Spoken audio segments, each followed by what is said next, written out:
శ్రీ గణేశాయ నమః. ఓం శ్రీ గురుభ్యో నమః. ఓం శ్రీ సాయినాథాయ నమః.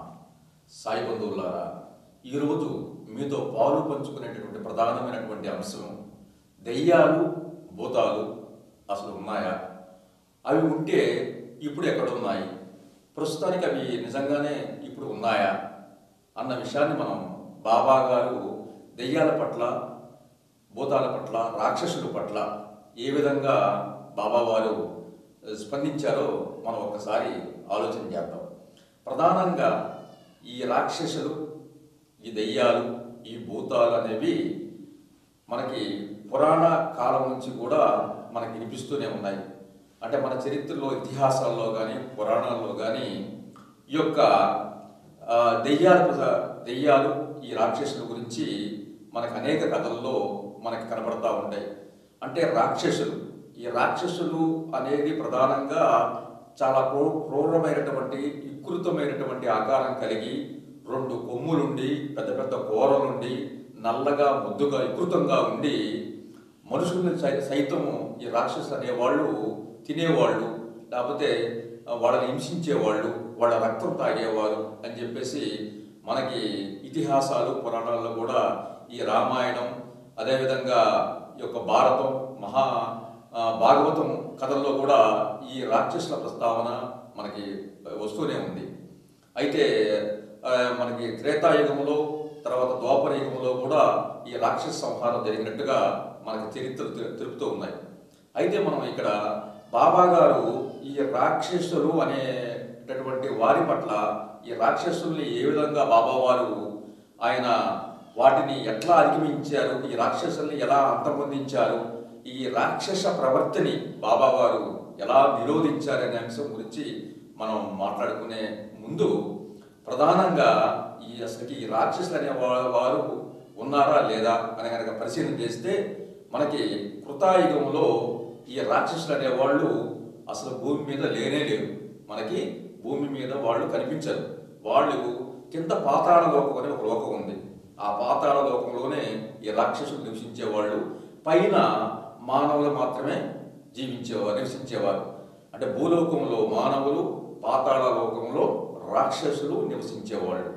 కానీ కాలం మారింది కదా. కృతయుగం తర్వాత మనకి త్రేతాయుగం వచ్చింది. అంటే రాముడి కాలం వచ్చింది. ఈ రాముడి కాలంలో ఏం జరిగింది అంటే, ఈ పాతాళ లోకంలో ఉన్నటువంటి రాక్షసుడు క్రమంగా భూమి మీదకి వచ్చేసాడు.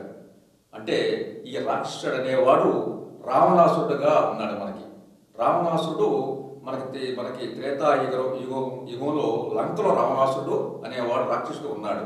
అప్పుడు మానవుడుగా రాముడు ఉన్నాడు. మానవుడుగా రాముడు ఉంటే, రాక్షసుడుగా లంకలో రావణాసురుడు ఉన్నాడు. అంటే మనకి కృతయుగంలో ఉన్నటువంటి ఈ రాక్షసుడు మనకి త్రేతాయుగం వచ్చేసరికి భూమి మీదకి వచ్చాడు. అయితే మనకి ఇక్కడ అయోధ్యలో రాముడు ఉంటే, లంకలో రావణాసురుడు ఉన్నాడు. అంటే కొంత ఎడంగా, దూరంగా ఈ రాక్షసుడు భూమి మీదకి వచ్చేసాడు. అయితే కాలం మారింది. మనకి ఈ యొక్క త్రేతాయుగం తర్వాత ద్వాపర యుగం వచ్చింది. ద్వాపర యుగంలో వచ్చేసరికి ఈ రాక్షసుడు, దూరంగా ఉన్నటువంటి రాక్షసుడు ఏం చేశాడంటే చాలా దగ్గరగా వచ్చాడు. అంటే ద్వాపర యుగంలో కనుక మనం తీసుకున్నట్లయితే, మనకి కృష్ణ భగవానుడు మానవుడిగా జన్మిస్తే, కృష్ణ భగవానుడి యొక్క కుటుంబంలోనే మేనమామ కంసుడు రాక్షసుడు అన్నమాట. అంటే కృష్ణ భగవానుడి కుటుంబంలోనే ఈ రాక్షసుడు ప్రవేశించాడు. అంటే రాక్షసుడు, దూరంగా ఉన్నటువంటి రాక్షసుడు చాలా దగ్గరగా వచ్చేసాడు. అంటే మనకి కృతాయుగంలో పాతాళంలో ఉన్నటువంటి రాక్షసుడు, అదే త్రేతాయుగంలో భూమి మీదకి వచ్చేసి రావణాసురుడుగా, మనకి ద్వాపర యుగంలో వచ్చేసరికి వాళ్ళ కుటుంబంలోనే వచ్చేసాడు. అంటే వాళ్ళ మేనమామ కంసుడుగా ఈ రాక్షసుడు ఉన్నాడు. ఇక నెక్స్ట్ యుగం ఏంటంటే కలియుగం. ప్రస్తుతం నడుస్తున్నటువంటి యుగం కూడా కలియుగం. ఈ కలియుగంలో ఈ రాక్షసుడు అనేవాడు ఎక్కడికి వచ్చాడు, ఎక్కడున్నాడు అంటే, ఈ రాక్షసుడు మనం ద్వాపర యుగంలో ఉన్న కుటుంబంలో ఉన్నటువంటి రాక్షసుడు ఏకంగా ప్రతి మనిషి ఒంట్లోకి వచ్చేసాడు. ఈ రాక్షసుడు ప్రతి మనిషి ఒంట్లోనే ఈ రాక్షసుడు చాలా దగ్గరగా వచ్చేసాడు. అంటే ఈ కలియుగంలో మానవుల్లో ప్రతి మానవుల్లో కూడా ఈ రాక్షసుడు ప్రవేశించాడు. మీరు అనొచ్చు, రాక్షసులు మరి ఎట్లా ప్రవేశించారంటే మాకు కనపడతలేదు కదా ఎవరు ఈ రాక్షసులని. మనకి పురాణ కాలంలో ఈ రాక్షసులు వికృతంగా క్రూరంగా ఈ యొక్క కొమ్ములు తర్వాత క్రూరంలో ఉన్నటువంటి రాక్షసులు రూపం మార్చుకుంటూ కూడా, అంటే వాళ్ళు రావణాసురుడు కాలంలో రాక్షసులు మరి కొమ్ములు లేకుండా, తర్వాత ఈ యొక్క ద్వాపరయుగంలో రాక్షసుడు మామూలుగా నల్లగా బొద్దుగా ఉండి, కృతాయుగంలో వచ్చేసరికి రాక్షసుడు మనకి కనిపించకుండా రూపాంతరం చెంది ప్రతి మనిషిలో కూడా కొలువై ఉన్నాడు. అంటే రాక్షసుడు ఎవరయ్యా అని చెప్పేసి మీరు అనొచ్చు.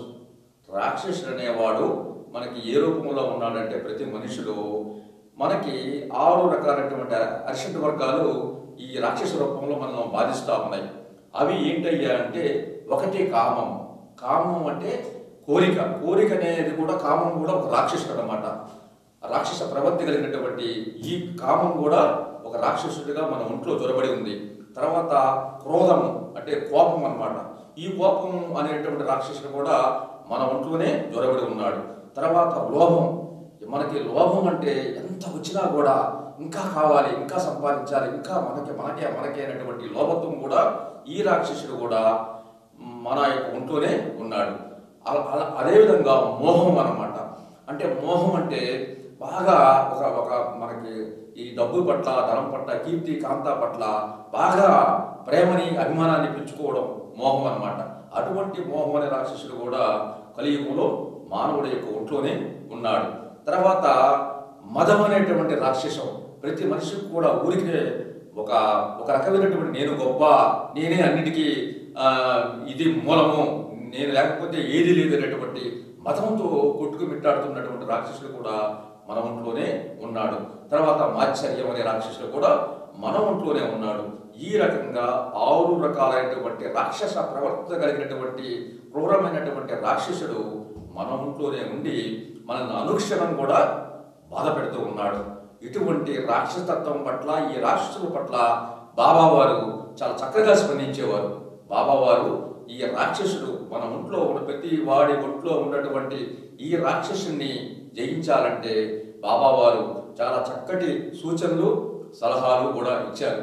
అవి ఏంటంటే, మనలో ఉన్నటువంటి రాక్షసుని మనం సంహరించాలంటే, ఆ రాక్షసుని మనం జయించాలంటే మనము భక్తి అనేటువంటి మార్గాన్ని, గురువు అనేటువంటి తత్వాన్ని మనం అలవర్చుకోవాలని చెప్పేసి బాబా మనకి సూచన ఇచ్చాడు.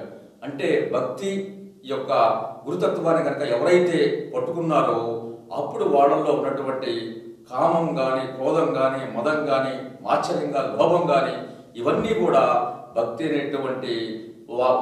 అనేటువంటి ఎప్పుడైతే వాళ్ళలో జీర్ణమవుతుందో ఈ రాక్షసుని అది కాస్త అదిమేసి మనకి బయటికి రాకుండా లోపలికి అదుగుతూ ఉంటుంది బాబావారు. అందుకనే అనుక్షణం నవవిధ భక్తుల్లో భక్తి మార్గాన్ని ఎంచుకోమన్నాడు. ఎవరైతే భక్తి కలిగి ఉండి, ఎవరైతే భగవంతుడి పట్ల మరి అనన్యమైనటువంటి చింతనతో ఉన్నారో వాళ్ళని ఈ రాక్షసుడు ఏమీ చేయలేడు. ఉదాహరణకి వాడికి విపరీతమైన కోపం తెప్పించినా కూడా వాడు కోపపడు, శాంతంగా ఉంటాడు. వాడికి అనేక రకాలైనటువంటి మోహాన్ని వాళ్ళు ఎరచూపినా కూడా వాడు చెలించాడు.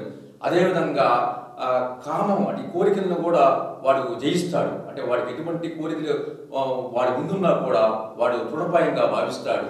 అదేవిధంగా వాడు శాంత స్వరూపంగా ఉంటాడు, ప్రశాంతంగా ఉంటాడు, ఉన్నదాంట్లో తృప్తి పడతాడు. అటువంటి దైవ గుణము అంటే దైవత్వమైనటువంటి గుణాన్ని ఈ భక్తి ద్వారా మనకి బాబావారు మనకి ప్రసాదించారు. ఎప్పుడైతే దైవత్వమైనటువంటి ఈ భక్తి మన ఒంట్లోకి వెళ్ళిందో ఈ రాక్షసుడు భయపడి, రాక్షసుడికి ఈ యొక్క దైవత్వం అనే ఈ భక్తి వల్ల అతను బాగా భయపడిపోతాడు. భయపడటమే కాకుండా ఈ భక్తి అనేటువంటి మంట ద్వారా అతను లోపలికి అణచవేయబడుతూ ఉంటాడు. ఎప్పుడైతే భక్తి గురువుని మనం ఆశ్రయిస్తామో లోపల ఉన్నటువంటి రాక్షసుడు పొరపాటును కూడా పైకి లేవలేడు. ఎందుకంటే ఈ భక్తి అనేటువంటి ఈ యొక్క అగ్ని ఆ రాక్షసుని బాగా దహింపజేసి పైకి రాకుండా లోపలే అదిమివేయడం జరుగుతూ ఉంది. అందువల్ల ఎవరైతే బాబా గారు సూచించినటువంటి నవవిధ భక్తుల్లో ఏ ఒక్క మార్గాన్నైనా కనుక భక్తి మార్గాన్ని కనుక అవలంబించినట్లయితే మన ఒంట్లో ఉన్నటువంటి రాక్షసుడు ఎట్టి పరిస్థితుల్లో కూడా బయటికి రాడు. ఇవాళ మీరు చాలా చూసే ఉంటారు, చాలా గృహాల్లో చాలా ఇళ్లలో అకారణంగా ఊరికే కోప్పడుతూ ఉంటారు. భార్య భర్తలు, తర్వాత తల్లిదండ్రులు, బిడ్డలు, అత్తమామలు అకారణంగా కారణం లేకుండా చిన్న చిన్న విషయాల మీద పెద్ద పెద్ద తగాదాలు పోట్లాటలై విడిపోయే పరిస్థితి కూడా ఏర్పడుతూ ఉంది. అది కారణం వాళ్ళలో ఉన్నటువంటి రాక్షసత్వం. అదేవిధంగా ఒకే కుటుంబంలో ఉన్నటువంటి అన్నదమ్ములు ఆస్తి తగాదాల కోసం విపరీతమైన మోహం పెంచుకొని లోభంతో వారు అనేక రకాలైనటువంటి పరిస్థితులు కూడా మనకి ఎదురుతూ ఉన్నాయి.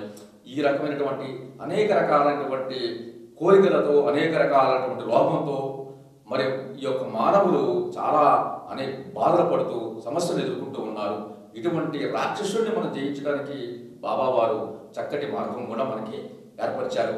బాబా గారి ఉన్న కాలంలో కూడా హంసరాజు అనే ఒక వ్యక్తికి దయ్యం పట్టి బాగా ఈ రాక్షసుడు బాగా పట్టి పీడిస్తూ ఉంటే ఒక గురువు గారు బాబా గారికి దగ్గరికి వెళ్ళు, నీ యొక్క రాక్షసుని, నీలో ఉన్నటువంటి రాక్షసుని వదలగొడతాడు, ఆ దయ్యాన్ని ప్రారంభమవుతాడని చెప్పి సలహా ఇవ్వడం వల్ల హంసరాజు అనే వ్యక్తి ఒక భక్తుడు బాబా దగ్గరికి వస్తే బాబా గారు తన యొక్క చెయ్యితో హంసరాజు యొక్క చెంప మీద 2 దెబ్బలు చరిచి చెరుళ్ళని ఆ వాళ్ళలో ఉన్నటువంటి రాక్షసత్వాన్ని, ఆ దయ్యాన్ని కూడా మరి తరిమివేయడం జరుగుతూ ఉంది.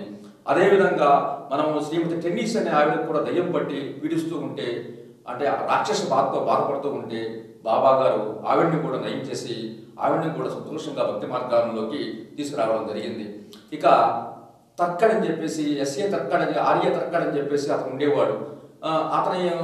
ఈ తర్కడ ఒకసారి బాబా దగ్గరికి వచ్చి, బాబా దయ్యాలు ఉన్నాయా, నిజంగా ఉన్నాయా అని చెప్పేసి అని అడగడం జరిగింది. దయ్యాలు నువ్వు ఉన్నాయా, నువ్వేమో చూసావా బాబా అంటే బాబా గారు అన్నారు అప్పుడు, అమ్మ దయ్యాలు ఉన్నమాట నిజమే కానీ వాటి ప్రసక్తి మనకి అనవసరం అని చెప్పేసి బాబా గారు చెప్పడం జరిగింది. అయితే మరుసటి రోజే ఈ హంసరాజు బయటికి వెళ్తే దయ్యం కనిపించింది. ఎప్పుడైతే దయ్యం కనిపించిందో వాటిని చూసి ఈ హంసరాజు జలధరించాడు ఒళ్ళంతా కూడా. మరుసటి రోజు బాబా దర్బారు దగ్గరికి వెళ్ళినప్పుడు బాబా గారు హంసరాజుని అడిగాడు, ఏమని, దయ్యాలను దయ్యం చూసావు కదా అని. అవును చూశాను, మరి దయ్యం అంటే దయ్యాలు నీకు తెలుసా బాబా అని చెప్పేసి ఈ తర్కడు బాబా గారిని అడగడం జరిగింది.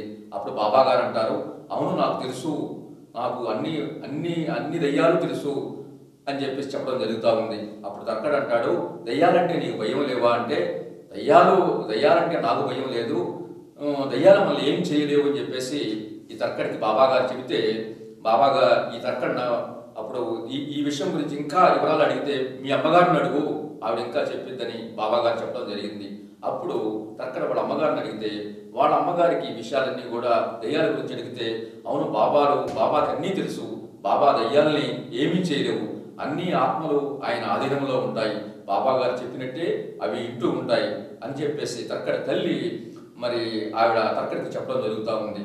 అంటే ఈ విషయంలో బాబా గారు రాక్షసులు కానీ, రాక్షస ప్రవర్త కలిగినటువంటి రాక్షసత్వాన్ని కానీ ఆయన నివారించడానికి బాబా గారు ఎప్పుడూ కూడా భక్తుల పట్ల, భక్తుల యొక్క పక్షాన నిలబడి ఆయన మనకి భక్తి మార్గం ద్వారా తర్వాత భగవంతుడి యొక్క ఉనికిని దశ దిశలా చాటి చెబుతూ మనలో ఉన్నటువంటి ఈ రాక్షస గుణాన్ని, ఈ రాక్షసుణ్ణి అరిమి పెట్టడానికి ఆయన నిరంతరం కూడా శ్రమిస్తూ మన కోసం పాటుపడుతూనే ఉన్నాడు. అటువంటి అవధూత, అటువంటి మహోన్నత మూర్తి, అటువంటి సద్గురువు మనకు దొరకడం మన పూర్వజన్మ సుకృతం. ఎన్ని జన్మల అదృష్టం ఉంటే కానీ మనకి షిరిడి సాయిబాబా ఈరోజు ఒక గురువుగా, ఒక భగవంతుడిగా, ఒక అవధూతగా, ఆత్మీయ నేస్తంగా బాబా మన దగ్గర ఉండి పులివై నిలువై అనుక్షణం మన కోసం బాబా గారు ఎంత శ్రమిస్తున్నారో మనం నిజంగా చాలా అదృష్టవంతులని సాయి బంధువులందరికీ కూడా మనవి చేస్తూ, ఇటువంటి అవకాశాన్ని మనకి బాబా గారు ఇచ్చినందుకు వారికి హృదయపూర్వక నమస్కారాంజలి తెలియజేస్తూ మీ అందరికి వద్ద సెలవు తీసుకుంటున్నాను. ఓం శ్రీ సాయిరామ్.